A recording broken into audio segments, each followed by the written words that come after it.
मैं दूंगा, सारे गधे हैं, कोई से वोट ना दो। इंफ्रास्ट्रक्चर बदला हुआ है। अच्छा। आपका रोड जो जितने भी आपका ट्रांसपोर्टेशन है, जी। और देश की आधारशिला ट्रांसपोर्टेशन ही होता है, और इतना आमूल चूल परिवर्तन हमारी कल्पनाओं से परे है। कैसे हैं आप? आज हम मुजफ्फरनगर की फेमस दाल मंडी में खड़े हैं। मिलते हैं यहाँ दुकानदारों से भी पूछेंगे और ग्राहकों से भी कि भी रमज़ान के महीने में क्या महंगाई बढ़ी है और वे चुनाव में का रुख किस तरफ है। दोस्तों, शुरू करने से पहले मैं एक चीज़ और बोलना चाहता हूँ। अगर मेरी वीडियो आप लोगों को पसंद आए तो प्लीज़ सब्सक्राइब करना, बेल आइकन दबाना, ताकि मेरे जितने भी वीडियोज हैं सारी आपके पास टाइम से पहुँचे। Thank you. आपके हिसाब से कैसा माहौल है? ठीक है जी। और किसकी तरफ झुकाव है इस बार जनता का?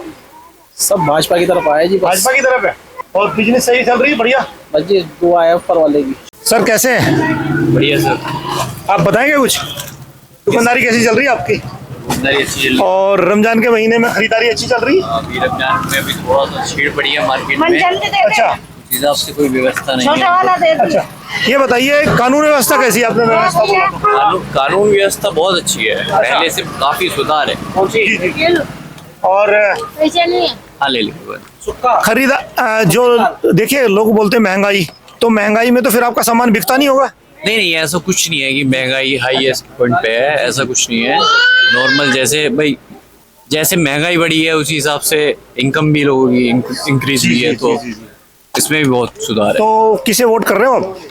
देखिए वोट में ऐसा पर्टिकुलर नहीं है कि भाई किसी का अभी नाम तो लिया 19 जाए। तारीख नहीं, चलिए नाम मत लीजिए। ये देखिए, इस गवर्नमेंट ने अच्छे काम किए। नहीं, गवर्नमेंट की बहुत तारीफ है जी। हर चीज में। Thank you. नमस्कार सर। नमस्कार। कैसा माहौल चल रहा है यहाँ का? बहुत बढ़िया। मुजफ्फरनगर का बहुत बढ़िया। बढ़िया माहौल चल रहा है। तो इस बार झुकाव किसकी तरफ है? हम तो बीजेपी वाले हैं। अच्छा, बीजेपी वाले। बीजेपी ने ऐसा कौन सा अच्छा काम कर दिया कि आप वो सब बीजेपी की तरफ? भाई साहब बहुत बढ़िया काम कर दिए। अच्छा। ना बदमाशी है, ना गुंडागर्दी है। जी। आराम। और महंगाई? महंगाई तो सब चीज पे है, हर जगह है, पूरे चारों तरफ। अच्छा, आप ये बताइए महंगाई का कारण भी कुछ होगा? क्या कारण? कारण नहीं है जी, जब बारिश होगी फरवरी के महीने में तो फसलें सब खराब हुई, महंगाई होगी। अच्छा, तो जो मोदी जी ने पिछले 10 साल में कुछ ऐसे काम किए जो देश के लिए फायदेमंद है? फायदेमंद है सारा।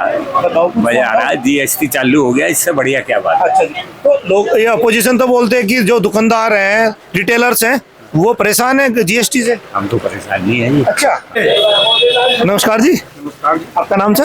रजनीश कुमार। रजनीश जी। जी हाँ। ये बताइए चुनावी माहौल में किसकी तरफ झुकाव है इस बार जनता का? मैं दूंगा, सारे गधे हैं, कोई से वोट ना दो। आप ये बताइए किस कारण से आप किसी को भी वोट नहीं देना चाहते? बीजेपी के राज में कोई सुनवाई किसी की नहीं है। अधिकारी वो नहीं सुनता नेताओं की। नेता किस काम का? नेता को बाहर निकाल दे, अधिकारी कहना बाहर निकलिए। किस काम की ऐसी पार्टी? तो कोई से डिपार्टमेंट में चले जाओ, बिना पैसे काम नहीं होता। तो फिर एक काम करो ना, अपोजिशन को ले आओ, राहुल। अगर कोई भी गवर्नमेंट नहीं हुई तो फिर देश कैसे चलेगा? देश तो चलेगा, देश का रुक रहा है किसी से। क्या राष्ट्रपति शासन लगवाओगे? हाँ लगा दो, अच्छी बात है, कम से सुनवाई तो होगी। चलिए एक चीज बताइए, क्यों राहुल गांधी जी कभी भारत जोड़ो, कभी न्याय यात्रा, और वो भी इतनी मेहनत कर रही है अपोजिशन, सारे मिल गए, एक साथ मिल गए, तो उन्हें वोट दे दो। वो तो पागल है, उसे यूं पता तो कह क्या रहा। नहीं, वो यो कह रहा था कि मैं शक्ति से लड़ रहा है। कोई माइकल जो शक्ति से लड़ सके? शक्ति की जगह में शक्ति स्वरूपा माँ है, वो उसी से लड़ रहा। तो अभी केजरीवाल कट्टर ईमानदार है, उन्हें दे दो। वो सबसे बड़ा बेईमान है, उसके रोज खुलासे हो नहीं रहे। तो अभी एक चीज बताओ, फिर लालू प्रसाद हैं और बहुत सारे हैं, क्यों कोई तो होगा। अभी तो बंद हो गया, दोबारा बंद करवाना चाह रहे हैं उसे। चलिए ठीक है, आगे बोलो। अच्छा एक चीज बताओ फिर, अगर ये 10 साल में इस जो पिछले 10 साल गए मोदी जी के, और उससे पहले जो 10 साल गए थे मनमोहन जी के, उसमें आप कौन सा बेटर मानते हो? मोदी जी का। मोदी जी का। कम से कम देश की तरक्की तो है, हमारी सुरक्षा तो है। उसके लिए हम मोदी के साथ हैं। तो मोदी के साथ हो, लेकिन यहाँ लोकल लीडर्स के साथ नहीं है। मतलब लोकल लीडर के साथ हैं, अगर वहाँ सुनवाई हो किसी की, किसी भी अधिकारी पे, किसी नेता की कोई सुनवाई नहीं है। आप किसी डिपार्टमेंट में चलो, बिना पैसे काम नहीं होता किसी का भी। सही काम के पैसे चाहिए उन्हें, तो किस काम का वो नेता?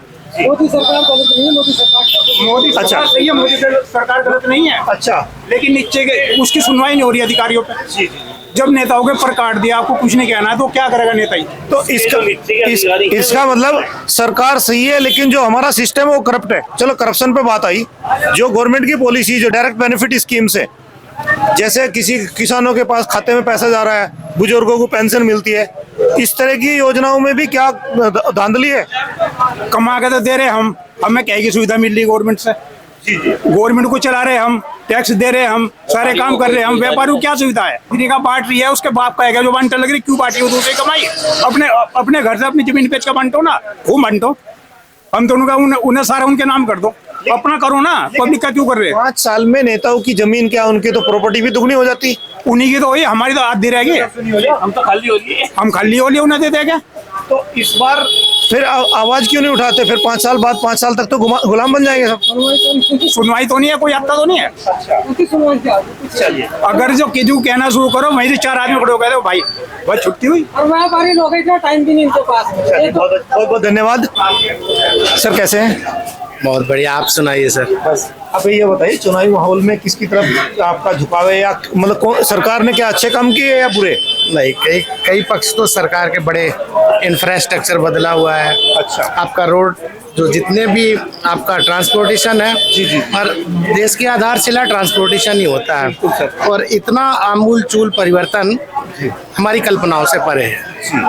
और उसके साथ साथ आप एकेडमिक लेवल लें या और भी किसी स्तर को उठा कर देखें, तो निचले स्तर से किसी भी बिगड़े हुए सिस्टम को बनाने में बहुत समय लगता है, और वही परिवर्तन मैं आज देख रहा हूँ। अच्छा, जो मोदी जी ने वादे किए थे मैनिफेस्टो में पिछले दो टर्म में, क्या उनमें से कुछ पूरे किए? हाँ, निश्चित रूप से देखो प्रयास किया जा रहा है, क्योंकि गड्ढे को भरने में बहुत समय लगता है। चारों तरफ के जो क्षेत्र थे बहुत नीचे गए हुए थे, और उन्हें उभारने में बड़ा सार्थक प्रयास है। देखो, जनप्रतिनिधियों का भी भूमिका होती है। ठीक, मुझे कोई अपनी पॉइंट ऑफ व्यू से गलत लग रहा है तो वो समाज को, आप पूरे राष्ट्र को देखते हुए बहुत बेनिफिशियल है, और उसका प्रभाव मेरे ख्याल से आने वाले समय में तो परिवर्तन की कहीं गुंजाइश है ही नहीं है। अच्छा, सरकार की नीतियां जो है क्या भेदभाव वाली नीतियां हैं? नहीं, आज आप किसी भी स्तर से, यदि आप किसी भी लेवल से उठा के देख लीजिए, यदि कहीं भी कोई भी प्रक्रिया सरकार के द्वारा उठाई गई है, इवन राशन से लेकर के जो एक माइनर से एक है, या किसी भी आप ये देख लिया, आप और भी कोई प्रोग्राम बनाए हुए हैं, वो निचले स्तर से उठाया जा रहा है उन्हें। लेकिन अपोजिशन तो बोलता है कि इसने देश डुबो दिया, भेदभाव की नीति है सब कुछ। बिना कुछ कहे, अब देखिए आपके पास कोई मुद्दा नहीं है तो आप नेगेटिविटी तो लाने का प्रयास करेंगे। नहीं, असदुद्दीन ओवैसी जी बोलते हैं कि हिंदू मुस्लिम कर रही है, तो नहीं कर तो रहे। आप एक बात बताइए, हिंदू मुस्लिम कहाँ कर रहे हैं? कौन सी चीज में मोहम्मदन को छोड़ दिया? वो हर समय आपके साथ लेके चलते हैं। कोई भी प्रक्रिया है, कहीं भी आपने किसी भी प्रक्रिया में आप देखें, उनकी खुद की पार्टी में बहुत सारे सदस्य ऐसे हैं जो माइनॉरिटी से बिलोंग करते हैं, और वो बड़े ऊंची लेवल पर है। अच्छा, एक चीज पूछता हूँ जी, इस 10 सालों में 2-3 इशू ऐसे आए हैं जो एक हमारे एक वर्ग को थोड़े अच्छे नहीं लगे। अभी मोदी जी ने फिर बोला अपने भाषणों में कि अभी जो आगे आने, अगर हम तीसरी बार जीत के आए तो डिसीजन हार्ड डिसीजंस लिए जाएंगे। तो अगर हम माना जाए कि हार्ड डिसीजन में यूसीसी, एनआरसी या सीए वगैरह का कुछ रोल मतलब कुछ लाएंगे। अच्छा, और इन्होंने 3 तलाक पे भी इन्होंने अपने वो किया है, तो ये बताइए क्या इससे एक वर्ग नाराज नहीं हो जाएगा? बड़े तबके को उठा के देखें, उसी वर्ग के बड़े तबके को उठा के देखें जो क्वालिफाइड है ठीक ठाक तरीके से। हाँ, कोई यदि ऑर्थोडॉक्सिज्म पे जा रहा है तो उसकी बात मैं नहीं करता हूँ, लेकिन यदि आप एक क्वालिफाइड पर्सन से उठा करके बात की जाए तो वो अपने उस स्तर से बात बताएगा कि वास्तविक रूप से कुछ पहलू तो बड़े बहुत अच्छे हैं, और वो समाज के उत्थान में, देखो आप एक परिवार है, यदि उसका मुखिया पूरे परिवार के हित के लिए कोई डिसीजन लेता है तो कुछ ऐसे होते हैं कि 2-4 जो परिवार के सदस्य होते हैं उनके लिए वो विकट परिस्थितियां उत्पन्न कर देते हैं, उनके कंफर्ट जोन से बाहर होता है वो। लेकिन फिर भी परिवार के हित के लिए, एक बहुत बड़ा परिवार है इंडिया में, इतने सारे करोड़ व्यक्ति हैं, हर व्यक्ति को तो कुछ नहीं रखा जा सकता, लेकिन कुछ डिसीजन यदि बाहुल्य को पूरे जनता के लिए, वो इवन ऐसा नहीं कि वो मेरे लिए या आपके लिए, वो यदि पूरे परिवार के लिए करेंगे तो उसमें